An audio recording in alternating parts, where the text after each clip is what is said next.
Kalau ngomongin Sir Alex Ferguson, kebanyakan orang mungkin langsung inget dengan Manchester United, treble winnersnya di tahun 99 atau bahkan puluhan trofi yang berhasil dia angkat selama kerja di Old Trafford. Tapi jauh sebelum itu, Fergie adalah seorang pelatih muda yang masih meraba-raba juga gitu, belajar dari nol dan meniti karir di klub-klub kecil dulu asal Skotlandia. Nah, hari ini kita bakal bahas ke masa lalunya, gimana perjalanan Fergie waktu ngelatih tim-tim di Skotlandia sampai akhirnya berhasil bawa timnya berlaga di turnamen Eropa. Ayo langsung aja kita bahas kisah Fergie muda sebelum dikenal dunia di nyisir lapangan. Tahun 1974, Sir Alex Ferguson masih berusia 32 tahun.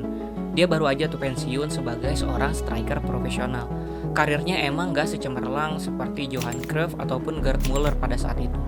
Tapi tiba-tiba Fergie dapetin tawaran buat ngelatih tim kecil bernama East Stirlingshire. Nah, di klub ini tentu aja bukan klub yang punya banyak uang, nggak punya fasilitas mentereng, bahkan katanya waktu itu juga nggak punya kiper tetap di tim ini. Tapi meski begitu, Fergie mulai nunjukin tuh ciri khasnya. Ya, dia mulai menerapkan disiplin keras kepada para pemainnya. Dan pemainnya tentu aja kaget gitu ya. Gimana enggak gitu, ini ada pelatih muda baru juga gitu jadi pelatih, tapi kok bisa segalak ini gitu. Bahkan meski masih ngelatih tim papan bawah sekalipun, Fergie tetap buat gimana nuntut para pemainnya buat bisa profesional. Dia bakal marah besar kalau ada yang gak serius waktu latihan, baik di dalam maupun di luar lapangan. Dan itu jadi awal ngebentuk reputasinya sebagai manajer sepak bola yang strict. Cuman 4 bulanan di East Stirlingshire dan masih di tahun 1974, Fergie akhirnya mutusin buat pindah tuh ke St Mirren, klub Skotlandia lainnya. Nah, di sini ceritanya malah makin seru. St Mirren ini adalah klub yang akrab dengan papan bawah klasemen. Stadionnya juga masih kecil, pemainnya juga nggak ada pemain bintang di sana, diisi oleh para pemain muda. Tapi di sini Fergie punya visi, dia pengen bikin tim yang nggak ngandelin nama besar.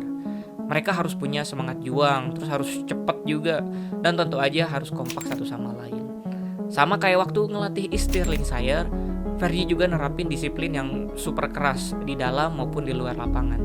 Dan hasilnya dalam beberapa tahun terakhir, dia benar-benar bisa mengubah St Mirren. Nah, di tahun 1977, klub yang tadinya nggak dianggap malah bisa jadi juara First Division dan promosi ke Premier Division. St Mirren juga jadi salah satu tim yang main atraktif di Skotlandia. Dan banyak pemain muda yang ditempa gitu di tim ini. Dari pemain yang masih mentah sampai akhirnya bisa menjadi pemain yang benar-benar profesional. Mungkin ini karena hasil disiplin kerasnya Fergie gitu. Tapi hubungan Fergie dengan manajemen St Mirren bisa dibilang agak rumit. Tahun 1978 dia akhirnya dipecat dengan alasan pelanggaran kontrak. Dan akhirnya Fergie harus berpisah dengan St Mirren. Sampai hari ini Fergie masih kesel gitu kalau ditanya soal pemecatannya di St Mirren. Karena itu cuman jadi satu-satunya klub yang memecat Fergie sebagai manajer. Tetapi tentu aja ada kesempatan lain di tempat yang lain. Dan setelah pemecatan ini, Fergie malah dapat kesempatan emas buat nunjukin kalau dia adalah pelatih hebat di zaman itu. Tahun 1978, setelah keluar dari St Mirren, Fergie ngelanjutin karirnya jadi manajer Aberdeen, klub Skotlandia lainnya yang main di Premier Division, divisi utamanya di Skotlandia. Dan buat gambaran aja gitu, Aberdeen ini cuman klub kecil yang berasal dari utara Skotlandia. Di Liga Utama Skotlandia ini udah ada anggapan gitu di orang-orang kalau nggak juaranya Celtic, pasti Rangers gitu. Dan Aberdeen dan tim-tim lainnya ini cuman kayak tim penghibur aja. Tapi Fergie datang dengan mental kalau mereka bisa juara, kenapa kita nggak bisa? Dan awalnya tentu aja nggak gampang. Para pemain Aberdeen juga kaget gitu sama di klub-klub sebelumnya yang Fergie latih, karena dia ngelatih dengan keras. Dan ada cerita juga kalau pemainnya telat sedikit aja, dia bakal ngamuk gitu, bakal marah habis-habisan. Para pemainnya ngejuluki dia Furious Fergie atau Fergie si galak gitulah. Dan John Hewitt, salah satu pemain Fergie, juga sempet jadi korban kegalakan Fergie. Dia pernah didenda cuman gara-gara nyalip mobil Fergie waktu lagi di jalan. Dan latihan super disiplin khas Fergie juga dilakukan, tapi lama-kelamaan para pemain ini mulai ngerti gitu kalau semua itu bikin tim menjadi lebih kuat. Dan Fergie pelan-pelan ngebangun siege mentality alias mental terkepung di para pemainnya. Timnya harus main dengan semangat kayak ini kita sedang melawan dunia gitu. Kesuksesan domestik mulai kelihatan hasilnya. Di awal tahun 80-an, Aberdeen akhirnya mulai bisa tuh ganggu dominasi duo Glasgow Celtic dan juga Rangers. Sampai tepat di tahun 1980, Aberdeen akhirnya berhasil jadi juara Liga Utama Skotlandia untuk pertama kalinya setelah puluhan tahun gak pernah ngerasain juara.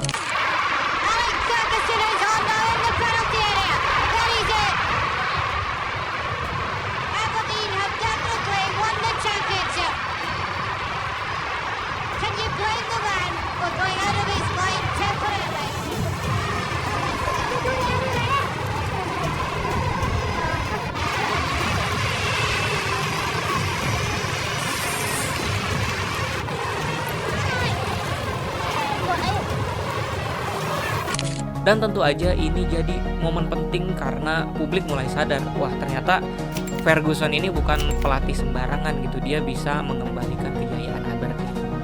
Aberdeen terus meraih kesuksesan di musim-musim berikutnya. Dan salah satu diantaranya adalah mereka berhasil menjuarai Piala Skotlandia di musim 1981-1982.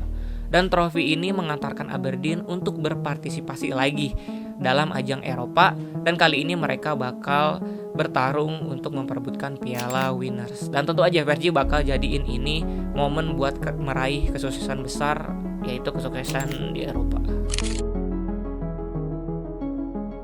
Nah, di musim 1982-1983 Aberdeen main di Piala Winners, kompetisi Eropa buat tim-tim yang berhasil juara piala domestik di negaranya masing-masing. Turnamen ini diisi sama tim-tim kayak Bayern Munchen, terus kayak Barcelona, Inter, sampai Real Madrid juga ada di turnamen ini. Dan Fergie kayaknya emang punya ambisi yang gede banget di turnamen ini. Di babak penyisihan aja, tim Aberdeen-nya Fergie ini udah ngebantai Sion, klub asal Swiss dengan agregat 11-1. Dan tren positifnya terus berlanjut di babak selanjutnya saat Aberdeen berhasil ngalahin Dinamo Tirana dan juga Lech Poznan. Dan hal ini bikin Aberdeen melaju ke babak perempat final buat berhadapan dengan raksasa Jerman Bayern Munchen. Di leg pertama yang digelar di Stadion Olimpiade Munchen, Aberdeen berhasil bawa hasil yang lumayan positif karena berhasil menjaga skor tetap sama kuat 0-0 sampai pertandingan selesai.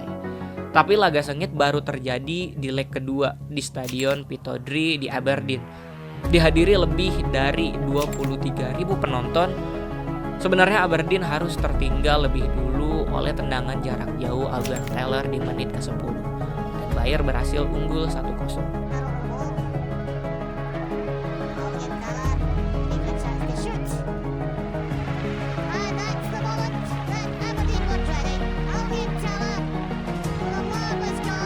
Dan butuh waktu sekitar 19 menit sebelum akhirnya Simpson berhasil menyamakan kedudukan menjadi 1-1.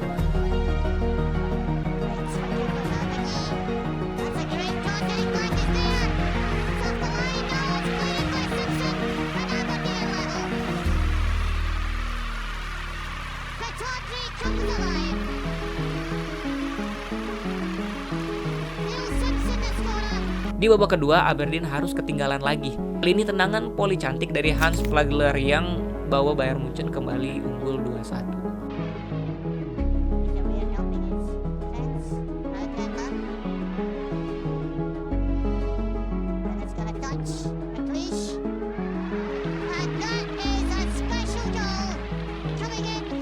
Tapi di menit ke-77 melalui skema tipuan tendangan bebas, McLeish berhasil menyundul bola dan ngasih tahu kalau Aberdeen ini belum mau menyerah. Skor kembali sama kuat 2-2.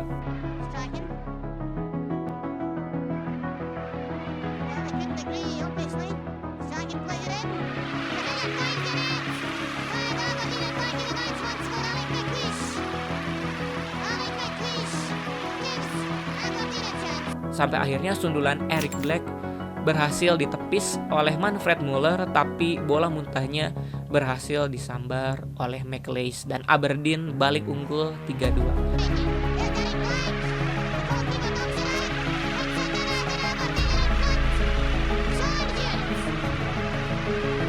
Dan skor ini bertahan sampai laga selesai.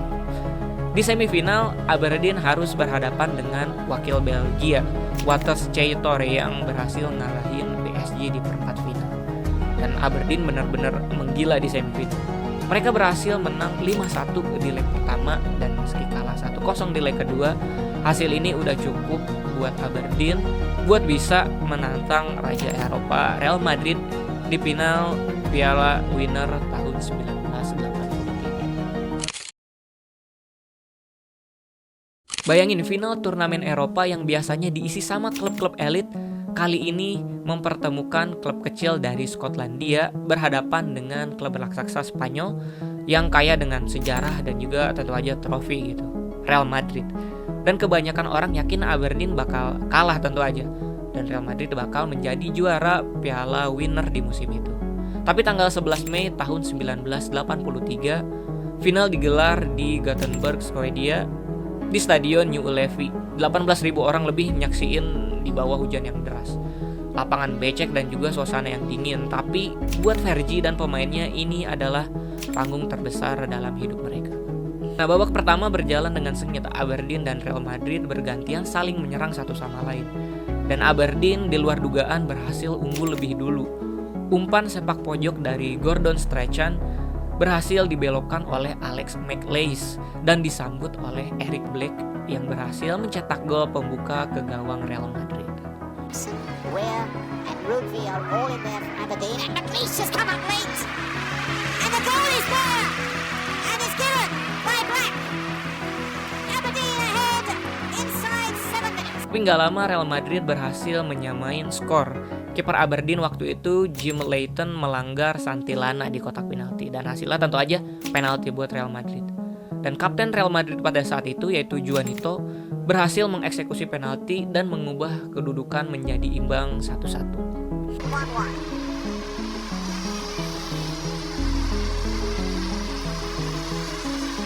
And that's what it is. Real tragedy for Aberdeen. Babak kedua berakhir dengan skor masih sama imbang 1-1. Setelah kedua tim sama-sama gagal memanfaatkan peluang yang ada. Sementara itu para supporter Aberdeen benar-benar antusias dengan final ini. Ribuan orang datang berbondong-bondong ke Gothenburg buat lihat pertandingan secara langsung. Dari yang naik pesawat sampai yang naik perahu nelayan juga ada. Yang penting bisa nonton pertandingan secara langsung di stadion. Mereka tahu gitu, Fergie ini pelatih yang spesial. Walaupun masih muda sebagai seorang pelatih, mereka yakin Fergie ini bisa ngalahin Real Madrid yang waktu itu dilatih oleh Alfredo Di Stefano. Dan gol kemenangan baru tercipta di babak perpanjangan waktu. Pada menit ke-112, Peter Weir membawa bola melewati lini tengah dan mengoper bola ke Mark McGee. Dan McGee berhasil melakukan umpan silang ke kotak penalti. Waktu itu mungkin waktu kayak berhenti gitu bagi para supporter Aberdeen. Mungkin pada nahan napas juga waktu ngelihat bola melayang ke arah John Hewitt. Dan akhirnya John Hewitt pun melompat buat menyambut bola dan menyundul masuk ke jala gawang Real Madrid.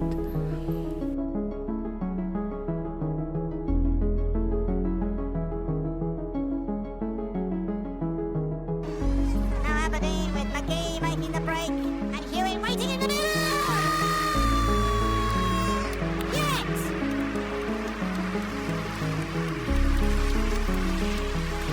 Dan ternyata John Hewitt, pemain yang sempat didenda karena nyalip mobil Fergie, berhasil menjadi pahlawan buat Aberdeen dan bikin sejarah baru di malam itu. Momen sejarah itu bukan cuma kemenangan sebuah klub, itu juga kemenangan simbolis gitu buat pelatih muda asal Skotlandia yang melatih tim kecil bisa menundukkan salah satu klub terbesar di dunia. Dan momen itu sekarang dikenal sebagai Malam Gothenburg. Sampai hari ini fans Aberdeen masih mengenangnya sebagai malam terbesar dalam sejarah klub.